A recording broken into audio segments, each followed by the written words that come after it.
할렐루야. 부활 제2주 4월 15일 수요 예배에 모신 분들을 예수 그리스도 이름으로 환영합니다. 우리 다 같이 사도신경으로 우리의 신앙을 고백합니다. 나는 전능하신 아버지 하나님 천지의 창조주를 믿습니다. 나는 그의 유일하신 아들 우리 주 예수 그리스도를 믿습니다. 그는 성령으로 잉태되어 동정녀 마리아에게서 나시고 본디오 빌라도에게 고난을 받아 십자가에 못 박혀 죽으시고 장사된 지 사흘 만에 죽은 자 가운데서 다시 살아나셨으며 하늘을 오르시어 전능하신 아버지 하나님 우편에 앉아 계시다가 거기로부터 살아있는 자와 죽은 자를 심판하러 오십니다.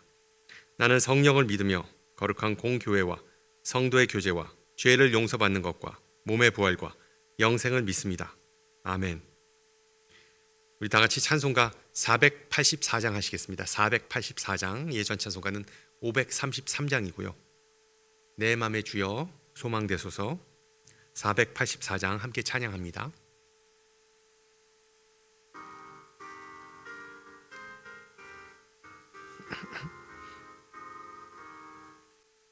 내 맘의 주여 소망되소서. 주 없이 모든 일 헛되어라. 밤에나 낮에나 주님 생각, 잘 때나 깰 때 함께 하소서. 지혜의 주여 말씀으로써 언제나 내 안에 계십소서. 주는 내 아버지 나는 아들, 주 안에 내가 늘 함께한 세상의 영광 난 보여도 언제나 주님은 나의 기업. 주는만 내 맘에 계시오니 이 영원한 주님 참 귀하셔라. 영원한 주님 내 승리의 주, 하늘의 기쁨을 주옵소서. 어떠한 고난이 닥쳐와도 만유의 주여 소망되소서. 아멘.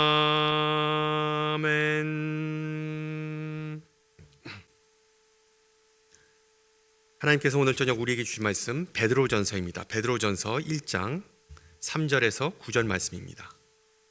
베드로전서 1장 3절에서 9절, 제가 가진 성경으로 신약 377페이지입니다.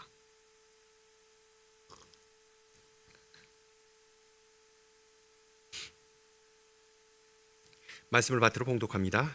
우리 주 예수 그리스도의 아버지 하나님을 찬송하리로다. 그의 많으신 긍휼대로 예수 그리스도를 죽은 자 가운데서 부활하게 하심으로 말미암아 우리를 거듭나게 하사 산 소망이 있게 하시며 썩지 않고 더럽지 않고 쇠하지 아니하는 유업을 있게 하시나니 곧 너희를 위하여 하늘에 간직하신 것이라. 너희는 말세에 나타내기로 예비하신 구원을 얻기 위하여 믿음으로 말미암아 하나님의 능력으로 보호하심을 받았느니라. 그러므로 너희가 이제 여러 가지 시험으로 말미암아 잠깐 근심하게 되지 않을 수 없으나 오히려 크게 기뻐하는도다. 너희 믿음의 확실함은 불로 연단하여도 없어질 금보다 더 귀하여 예수 그리스도께서 나타나실 때에 칭찬과 영광과 존귀를 얻게 할 것이니라. 예수를 너희가 보지 못하였으나 사랑하는도다. 이제도 보지 못하나 믿고 말할 수 없는 영광스러운 즐거움으로 기뻐하니 믿음의 결국 곧 영원의 구원을 받음이라. 아멘. 여러분 혹시 애타게 온 마음을 다하여 하나님께 매달리면서 기도했던 적이 있으신가요?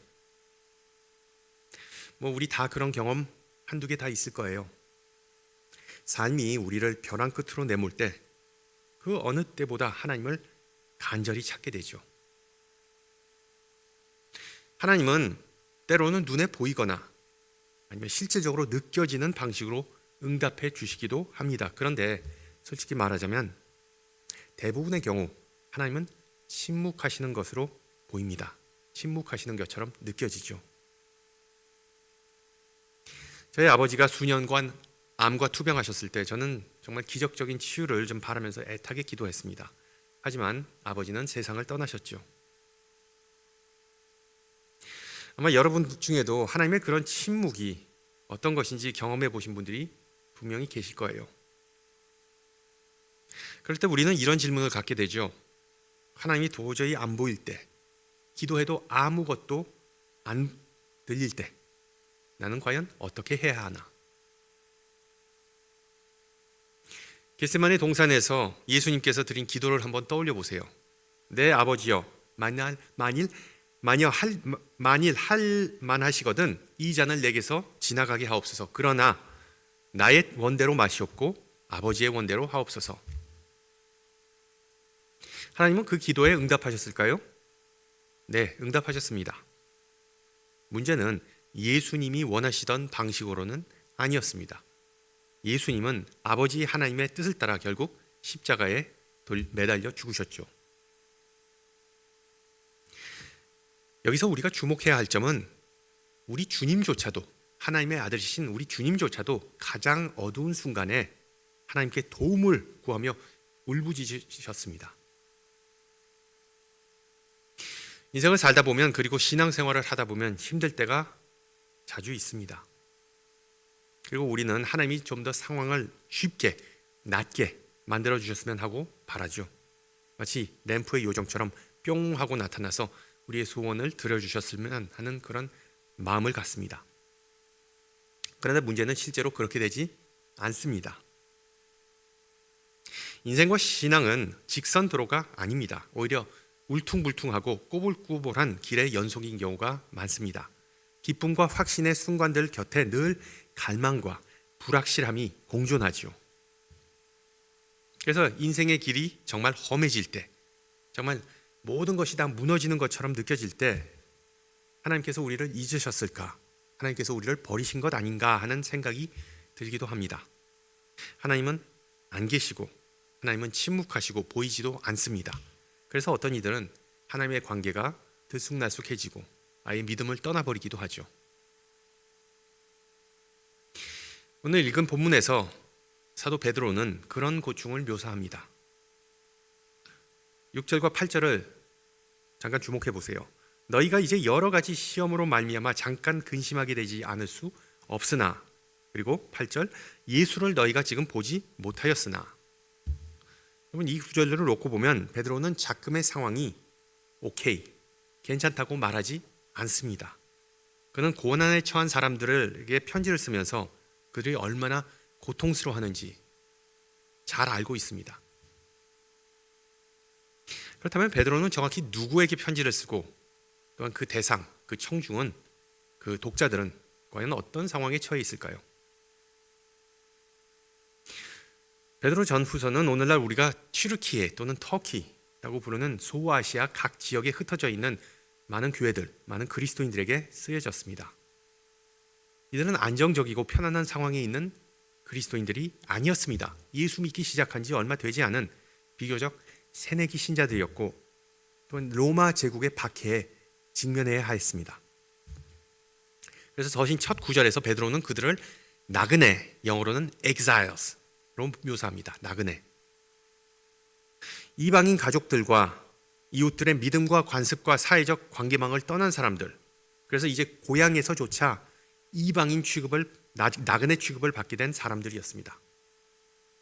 그래서 그들은 곧 모욕과 차별의 대상이 되었고, 어떤 경우에는 노골적인 폭력의 표적이 되기도 했습니다. 다시 말해 베드로의 청중은 기독교 신앙 포기 직전까지 진짜 벼랑 끝에 내몰린 젊고 그리고 연약한 공동체였습니다.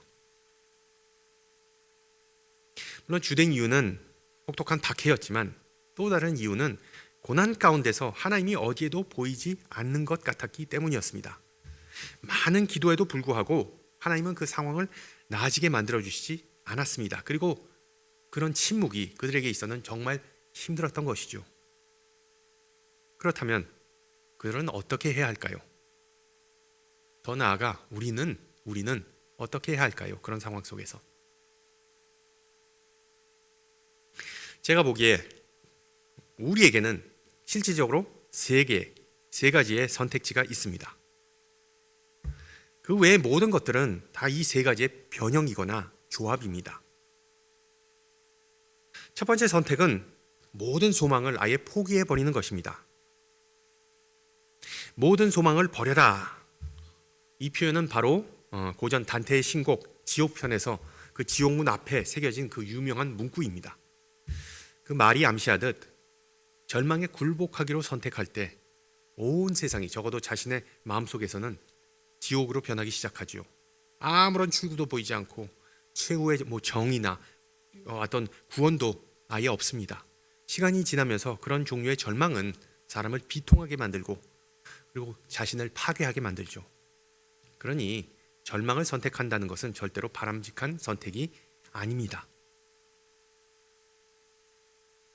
두 번째 선택은 내가 지금 취한 상황이 실제로 최악은 아닌 척 하는 것입니다. 아닌 척 하는 것. 영어로 pretend 하는 거죠. 물론 이것은 대부분 사람들이 취하는 태도이고 겉으로 보면 꽤 합리적으로 보입니다. 그런데 문제는 이것도 나름의 문제를 안고 있습니다. 잘 보면 이 세상에는 두 종류의 인척하는 사람들이 있습니다. 첫 번째 부류는 낙관적인 척하는 사람들입니다. 인과응보, 즉 불행한 일은 그럴 만한 사람들에게만 일어난다고 믿는 사람들이죠. 그런 유형의 사람들은 마치 욥의 친구들과 같습니다. 내가 진짜 힘든 상황에 처했을 때 곁에 있어 주기를 바라는 그런 사람들이 결코 아니죠. 재밌는 부분은 이런 종류의 사람들은 막상 자신에게 나쁜 일이 생기면 멘붕이 오는 경우가 많습니다. 갑자기 내가 무슨 잘못을 했기에 이런 일이 생길 걸까라고 묻습니다. 전혀 예상하지 못했던 겁니다. 그런 나쁜 일들은 자기가 아니라 오직 나쁜 다른 사람에게만 일어난다고 지금까지 합리화하면서 살았기 때문이죠. 두 번째 부류는 외면하는 척하는 사람입니다. 외면하는 척하는 사람들. 즉 불행이나 고통을 그냥 피해 달아나는 사람들이죠. 그래서 여행을 떠나버리거나 술이나 약물에 빠져들거나 끝없는 도박과 오락과 도피로 시간을 때웁니다. 물론 때로는 삶이 힘들 때 삶의 무게에서 잠깐 벗어나는 것이 필요하죠. 하지만 이것들은 어떻게 보면 기껏해야 일시적인 처방입니다. 현실로 돌아왔을 때 고통은 여전히 그 자리에 있기 때문이죠. 그리고 하나님이 도저히 안 보일 때, 소망이 점점 희미해질 때 우리가 취할 수 있는 마지막 선택은 바로 베드로의 선택입니다. 오늘 본문에서 베드로가 내놓은 답은 바로 이런 것이죠. 삶의 좋은 경험도 나쁜 경험도 모두 더 높은 목적을 이루기 위해 설계된 하나님의 계획의 일부이다. Part of the bigger plan. 따라서 기쁨도 고통도 절대로 우연이 아니다. 그 어느 것도 낭비되는 것이 아니다. 2000여 년 전 절망에 빠진 그리스도인들에게 편지를 쓰면서 베드로는 그들의 진정한 소망이 전적으로 부활에 있다는 것을 상기시켜 줍니다. 즉 현세에서 무슨 일이 일어나든 그리스도는 그들을 위해 썩지 않고 더럽지 않고 쇠하지 않는 유업, inheritance를 확보해 두셨다고 기록합니다. 여러분 잘 보시면 베드로는 더 나은 상황이나 더 편안한 삶을 암시하지 않습니다. 세상의 그 어떤 권세도 파괴하거나 빼앗을 수 없는 그 단 하나의 유업, 바로 영원한 구원을 가리키고 있습니다. 지난주에 우리가 살펴본 부활에 관한 바울의 논리를 혹시 기억하시는지요? 바울은 말하기를 그리스도가 부활의 첫 열매이신 것처럼 우리도 예수님처럼 살게 될 거라고 말했습니다. 사도 베드로도 여기서 정확히 같은 논리를 펼치고 있습니다. 예수님이 십자가에서 고난을 받으신 것처럼 신자들은 지금 로마의 박해를 통해 그 고난에 동참하고 있는 것입니다. 그러나 예수님이 부활해서 죽음에서 살아나신 것처럼 그들도 언젠가 그리스도의 영광에, 그 영광스러운 부활에 동참하게 될 것이라고 말하고 있습니다. 보다시피 예수님과 신앙인들은 같은 운명을 나눈, 같은 길을 가는, 같은 배에 탄 상호 관계입니다. 공동 운명입니다. 그러니 소아시아 그리스도인들의 고난은 이야기의 끝이 아니라 하나님께서 기록하시는 더 큰 이야기의 일부라고 베드로는 설명하고 있습니다. 따라서 초대교인들이 처한 현재 상황은 단순히 나쁜 것만은 아니었습니다. 베드로는 그 시련을 정련하는 불을 통과하는 것으로 묘사하죠. 바로 시련과 고통에 대한 생생한 은유입니다. 보통 불은 심판을 연상시키기 때문에 두렵게 느껴질 수 있습니다. 그런데 역설적이게도 여기서 불은 소망의 상징이 됩니다. 왜? 정련하는 불은 파괴하지 않고 정화하기 때문이죠. 깨끗하게 하기 때문입니다. 그렇습니다. 힘든 나날들은 정말 죽도록 고통스럽지만 인격을 시험하는 기회이기도 합니다.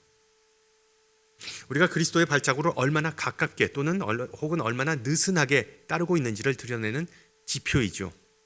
심지어 바울은 로마서에서 신앙인들에게 단순히 고난을 견디라고 하지 않고 그 안에서 기뻐하라 라고 말합니다. 왜냐하면 환난은 인내를, 인내는 연단은 소망을 이루는 줄 알미로다.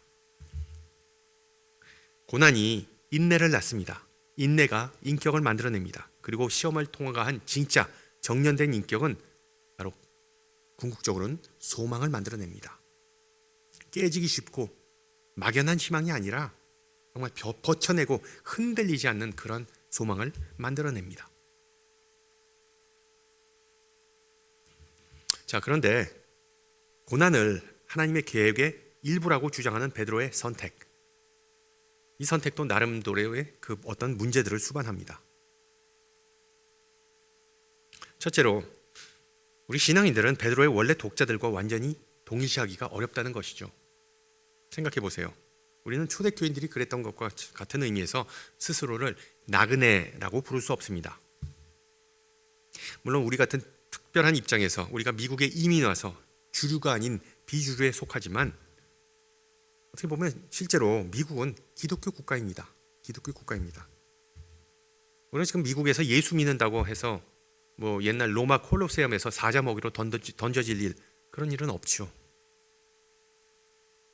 21세기 미국이나 한국에서 그리스도인으로 산다는 것은 1세기 소아시아에서 그리스도인으로 사는 것만큼 위험하지 않습니다. 뭐 그렇다고 해서 기독교가 부흥하고 아무런 위협을 받지 않는다는 것은 아니죠. 교회 밖에 있는 많은 이들은 바로 신앙인들이 많은 문제의 원흉이라고 진심으로 믿습니다. 꼭 틀린 견해는 아니지만요. 저는 매달 순교자의 소리, The Voice of the Martyrs라는 잡지를 받아보는데, 그 잡지를 보면 지금 이 순간에도 세계 곳곳에서 벌어지고 있는 그리스도인의 박해의 가슴 아픈 이야기들을 접하게 됩니다. 박해는 실제로 일어나고 있습니다. 다만 항상 우리 가까운 데서 또는 우리 눈에 보이는 형태로 일어나지 않을 뿐이죠. 둘째 문제점은 많은 신앙인들은 그 소망의 실체에 대해 오해하고 있다는 것입니다. 영성작가 유진 피더슨은 Living the Message라는 저서에서 바로 이 점을 지적합니다. 그는 대부분의 사람들이, 특히 대부분의 신앙인들이 소망이라고 부르는 것이 사실은 그냥 소원에 불과하며, 소망, hope와 소원, wish는 전혀 다른 것이라고 주장하면서 이렇게 설명합니다. 소원 빌기는 우리가 원하거나 필요하다고 생각하는 것을 미래로 투영하는 것이다. 우리가 선한 것이나 거룩한 것을 소원하기 때문에 그것을 소망이라고 이름 붙일 수 있다고 생각하지만 그렇지 않다. 소원은 우리의 자아를 미래로 투영하는 것이다. 소망은 반면에 우리의 믿음에서 자라나는 것이다. 소망은 하나님이 하시는 일을 향합니다. 그러나 소원 빌기는 우리가 하는 일을 향하고 있습니다. 쉽게 말하면 소원, 소원은 주로 우리에 관한 것입니다. 반면에 소망은 하나님에 관한 것입니다. 우리가 참된 기쁨을 품고 살아가기 어려운 이유가 바로 여기에 있습니다. 우리는 계속 자꾸 우리 자신의 소원이 이루어지기를 밀어붙이면서 그 과정에서 하나님의 약속을 완전히 놓쳐버리죠. 우리의 소원이 이루어지지 않았을 때 우리는 그것을 기도 응답을 못 받았다 또는 소망이 끊어졌다라고 말합니다. 하지만 그것은 처음부터 소망, 호프가 아니었습니다. 소망으로 위장한 소원, 위시였을 뿐이죠.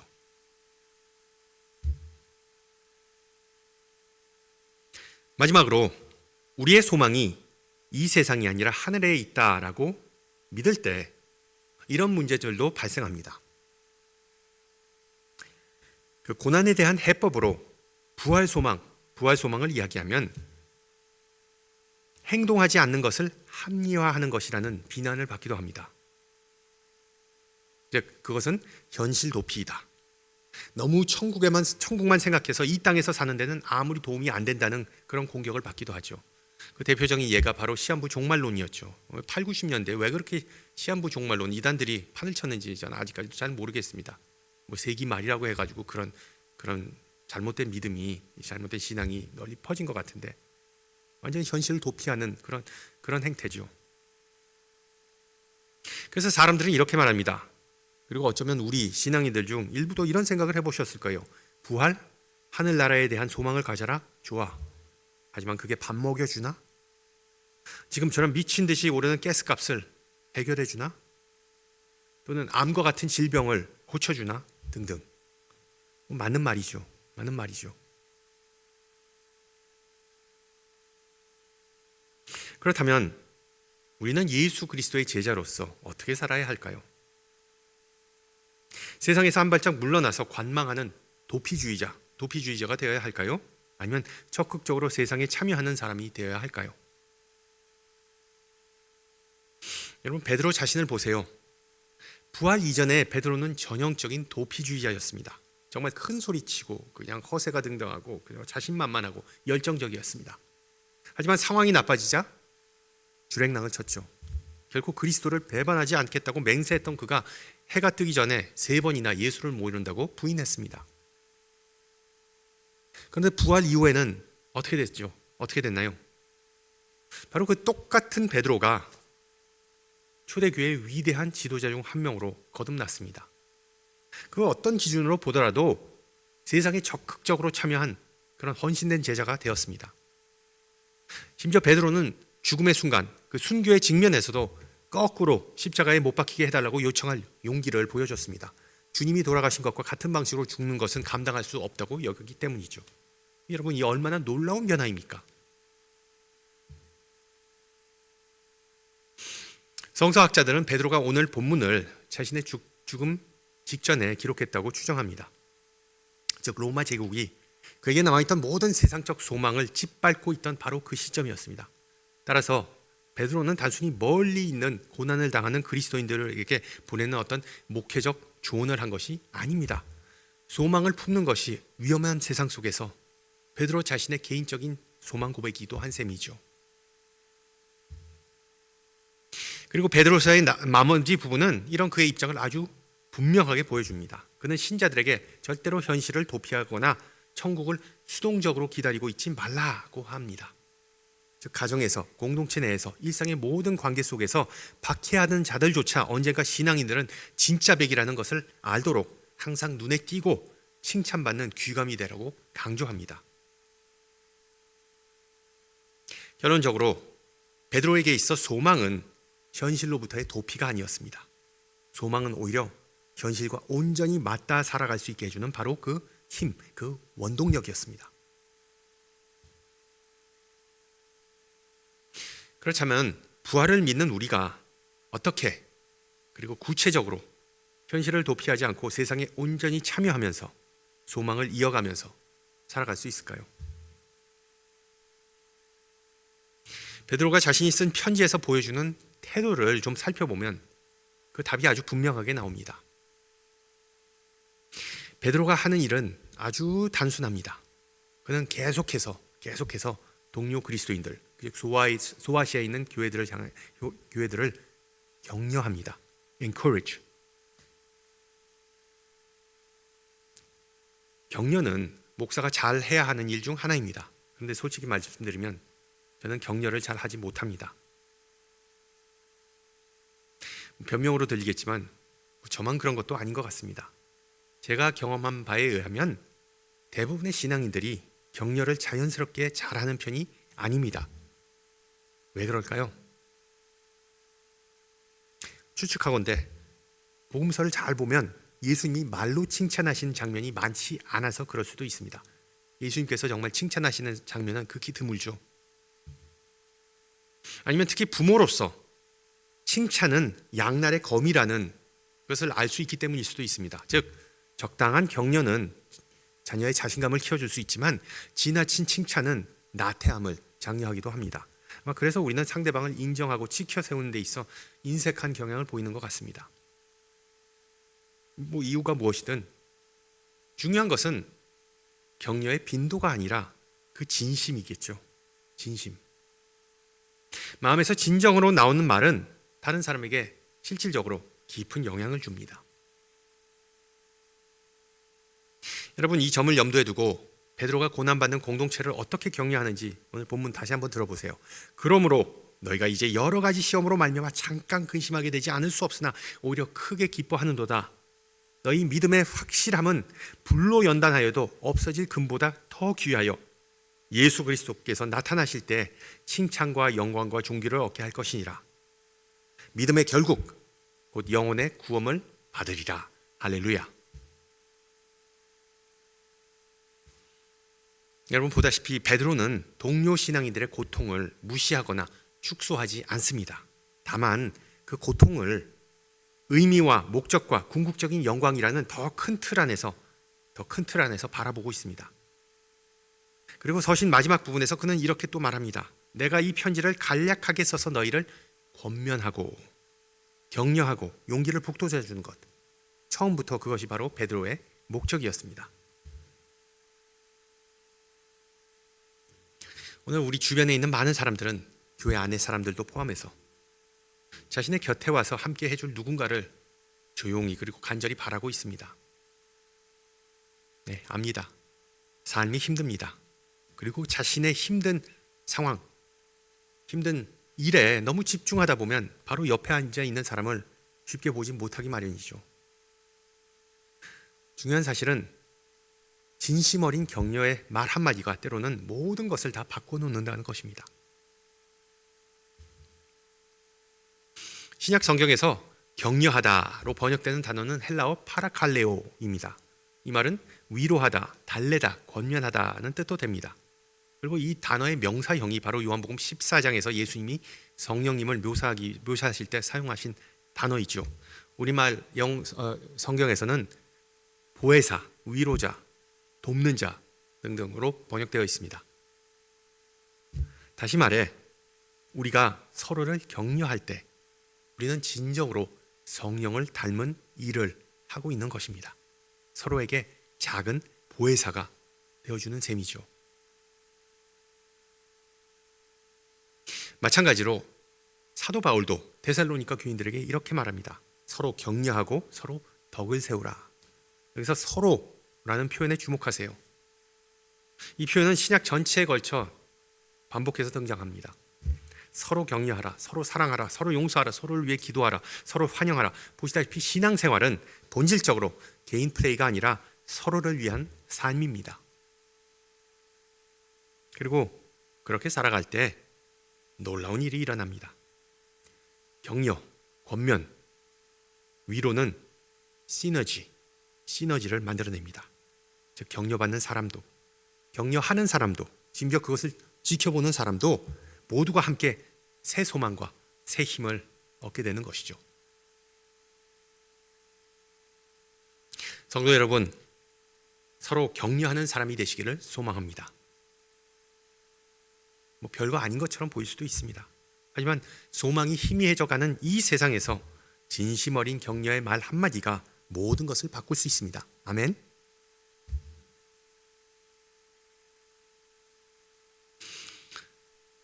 서두에서 했던 질문으로 돌아가서, 그렇다면 우리를 위로해 줄 사람이 아무도 안 보이고 하나님의 임재가 멀게만 느껴질 때, 그렇다면 우리는 어떻게 해야 할까요? 14세기에 이름을 알 수 없는 한 영국 수도승이 하나님을 만나고 싶은, 하나님을 보고 싶은, 하나님에게 다가가고 싶은 그 인간의 보편적인 갈망을 다루는 저서를 썼습니다. 고전이기도 한데요. 그 제목은 무지의 구름입니다. 무지의 구름. 여러분 보다시피 제목이 모든 것을 다 말해줍니다.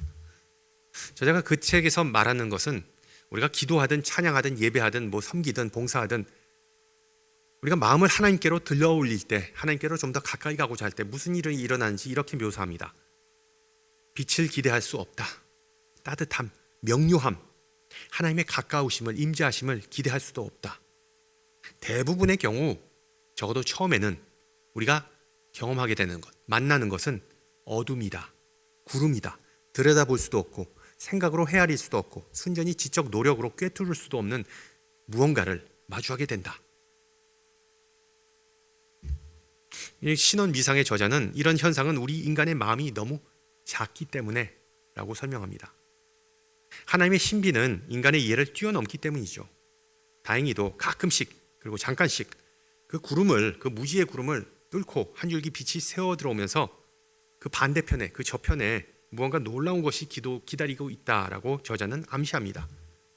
우리가 계속해서 하나님을 향해 노력하고 손을 뻗게 만들게 딱 충분한 만큼의 빛이 비춘다고 주장하죠. 그러면서 저자는 이런 결론을 내립니다.